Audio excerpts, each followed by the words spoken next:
আসসালামু আলাইকুম। এখন আমরা দেখব ইনভেন্টরি নামের যে ফিচারটি আছে সেটি। আমি ইনভেন্টরিতে চলে গেলাম।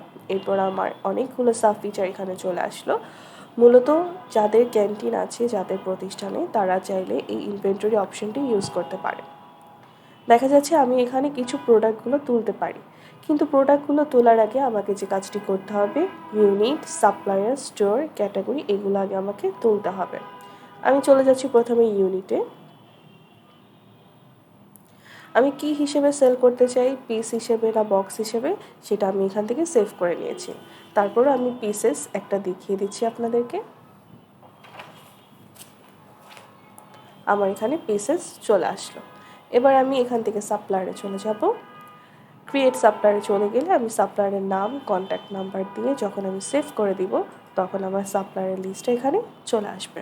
চাইলে আমি এখান থেকে এডিট বা ডিলিট করতে পারি। এবার আমি স্টোরে চলে যাচ্ছি। সেখান থেকে আমি ক্রিয়েট স্টোরে চলে যাচ্ছি। স্টোরের নাম, code, mobile number, address, description দিয়ে আমি যখন সেভ করে দিব, তখন আমার স্টোরের লিস্টে এখানে চলে আসবে। চাইলে আমি এখান থেকে এডিট বা ডিলিট করতে পারি। এবার আমি চলে যাব ক্যাটাগরিতে।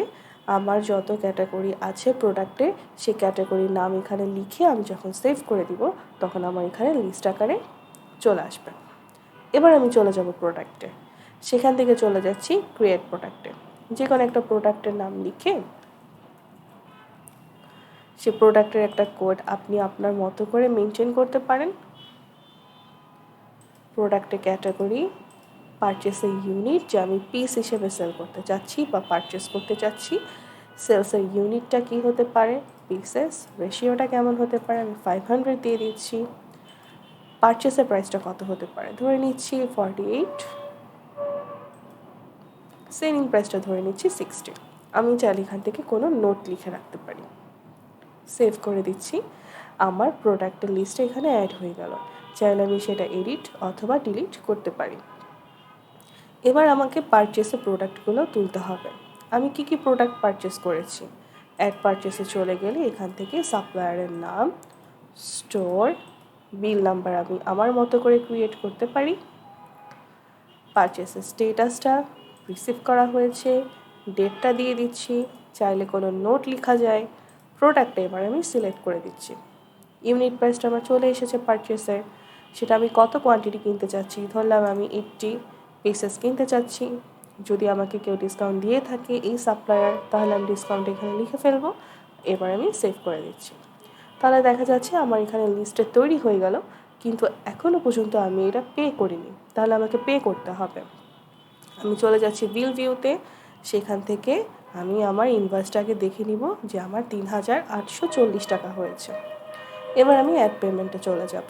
আমার অটোমেটিক এখানে পেমেন্টের অ্যামাউন্টটা চলে এসেছে। আমি এখন কোন মেথডে পেমেন্ট করতে চাই, ধরলাম আমি ক্যাশে পে করতে চাই। চাইলে এখানে কোনো ডকুমেন্ট রেখে নোট দিয়ে আপনি পেমেন্টে ক্লিক করে দিলে আপনার এখানে পেমেন্টের হিস্ট্রিটা দেখাবে যে টোটাল টাকাটা পে হয়ে গেছে, ডিউ অ্যামাউন্ট হচ্ছে 0। চাইলে আপনি ইনভয়েসটা প্রিন্ট আউট করতে পারেন।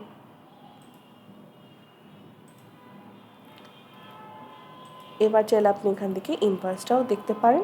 এই ইনভয়েসটা চাইলে আপনি পিডিএফ আকারেও সেভ করে রাখতে পারবেন। একই প্রসেসে আমরা সেলসটাও দেখব। আমরা অ্যাড সেলসে চলে যাব। আমাদের রোল, সেলস টু, কার কাছে সেলস করতে চাচ্ছি তার বিল নাম্বারটা দিয়ে, এখানে ডেট নাম্বারটা দিয়ে আমি ক্যাটাগরিটা সিলেক্ট করে, প্রোডাক্টটা সিলেক্ট করে, কোয়ান্টিটি কত পিস আমি সেল করতে চাচ্ছি, ধরলাম 5 পিস। চাইলে এখানে কোনো ডিসকাউন্ট আপনি রাখতে পারেন। রিসিভ অ্যামাউন্ট কত, যে যদি সে 300 টাকা সম্পূর্ণই দিতে চায়, আপনি এখানে 300 টাকা লিখে আমি এটা ক্রিয়েট বিল করতে পারি। কিসের মাধ্যমে দিচ্ছে, ক্যাশের মাধ্যমে দিয়ে আমি ক্রিয়েট বিল করে দিলাম। আমার সেটা কি হয়ে গেল, আমার এটা লিস্টে অ্যাড হয়ে গেল। এবার আমি চাইলে কোনো ইস্যু যদি আমার থাকে, সেই ইস্যুগুলো আমি এখানে লিস্ট আকারে রাখতে পারি। কোনো প্রোডাক্টে যদি আমার কোনো প্রবলেম হয়, আমি অ্যাড ইস্যুতে চলে যাব। রোলটা সিলেক্ট করে নিচ্ছি, কার কাছে সেল করেছিলাম সেইটা, date of issue, due date, কোনো নোট চাইলে লিখতে পারি, ক্যাটাগরি, প্রোডাক্ট, কত কোয়ান্টিটি, সেটা দিয়ে আমি সেভ করে দিচ্ছি। তাহলে আমার এখানে চলে আসলো লিস্টে। এবার আমি ডিটেলস থেকে এই প্রোডাক্টটা রিটার্ন করে দিতে পারি। তাহলে আমার এখানে রিটার্নটা চলে আসলো, রিটার্নের ডেটটা। এটা ছিল আমার ইনভেন্টরির একটা ওভারভিউ। ধন্যবাদ সবাইকে।